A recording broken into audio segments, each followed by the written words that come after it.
de Carlos Fara y Asociados, es un prestigioso consultor y analista político que tiene la enorme gentileza de atendernos cuando a veces lo molestamos para rescatar algunos conceptos de la actualidad política. Carlos, ¿cómo le va? Buen día, los saludamos desde Corrientes, Martín Varela, ¿cómo le va? ¿Qué tal, Martín? Buenos días. El gusto de escucharlo, gracias por la gentileza.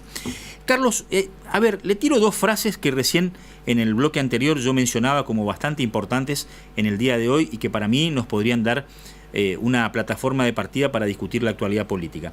Emanuel Álvarez Agis sostiene que repetir la inflación del 2021 sería un éxito absoluto.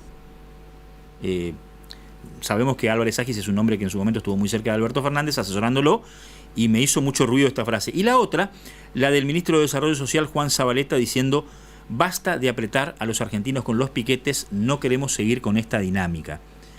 ¿Se combinan como para enfrentar la actualidad política estas dos frases y que nos permitan analizar un poquito qué es lo que le puede pasar al gobierno en el corto plazo?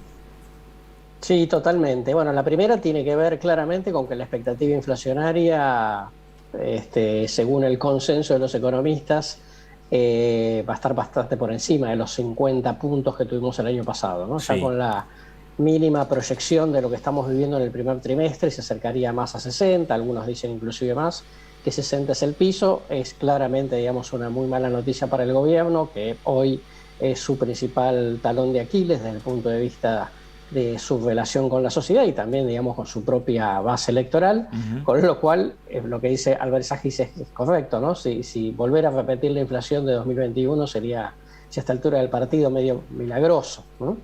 Y claramente, digamos, tiene que ver con la frase también del ministro de Desarrollo Social, por dos razones. Primero, porque está claro que esta presión inflacionaria también genera mayor demanda de asistencialismo.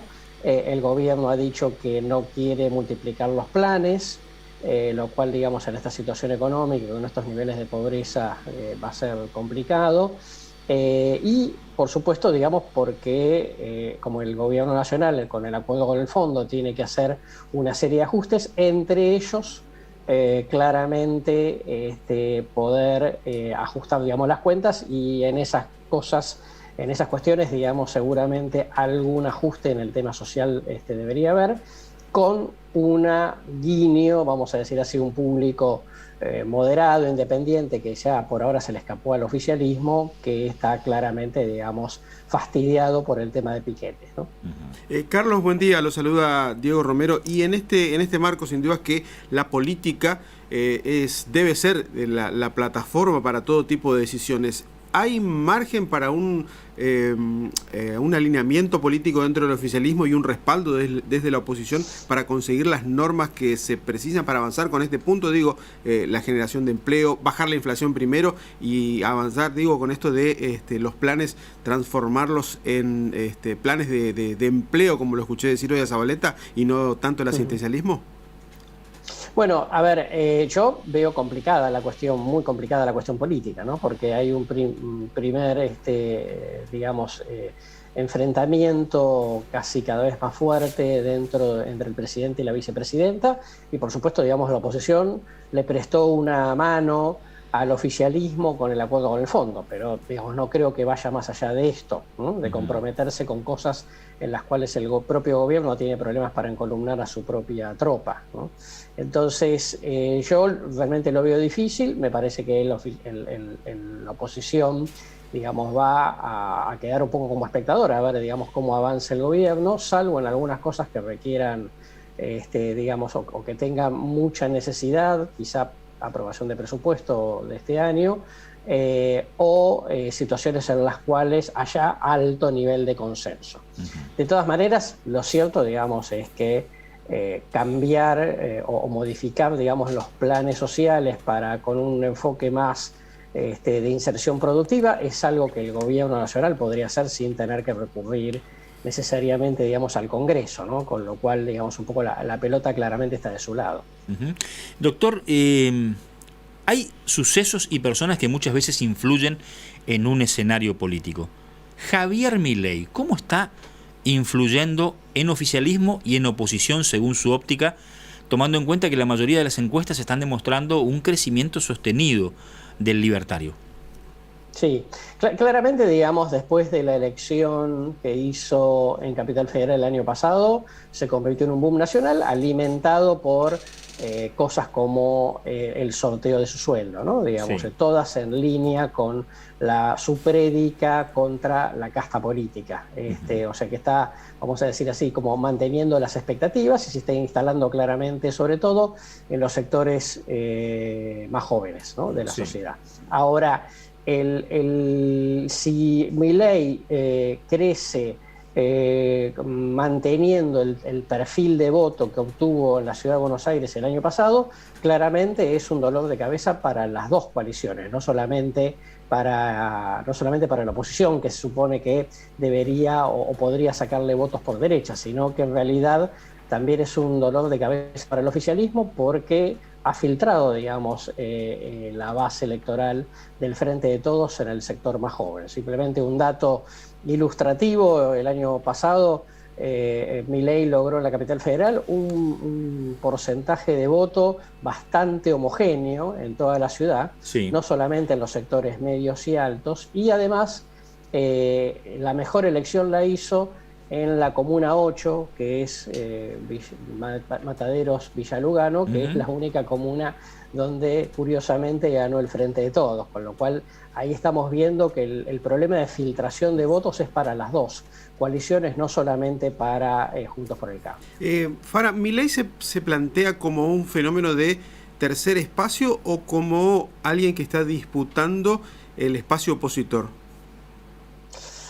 No, yo creería que hoy está disputando como un tercer espacio, ¿no? Como generando vamos a decir, una nueva grieta transversal a las dos coaliciones grandes, ¿no? Ya el año pasado lo que vimos fue que su potencial de voto estaba basado, digamos, en desafiar al statu quo político, en lo cual están las dos coaliciones preponderantes en la Argentina, de manera que corta por el medio, como decíamos recién, afecta a los dos, y no solamente, digamos, tiene que ver con el espacio opositor.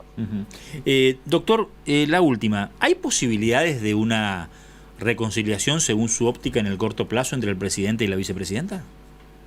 Yo lo veo difícil, ¿no? Lo veo muy, muy dificultoso. Primero, por detalles que uno conoce, en donde esa relación, las pocas últimas veces que se comunicaron, fue en muy malos términos, ¿no? Con lo cual, volver de esa situación en general es muy difícil para establecer un diálogo pacificador, sereno o racional, aunque más no sea sobre las conveniencias políticas de los dos.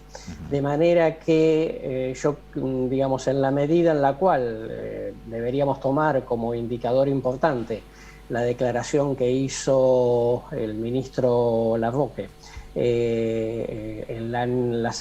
una semana atrás, sí, respecto de que ellos no se iban a ir de un lugar al cual habían contribuido a fundar.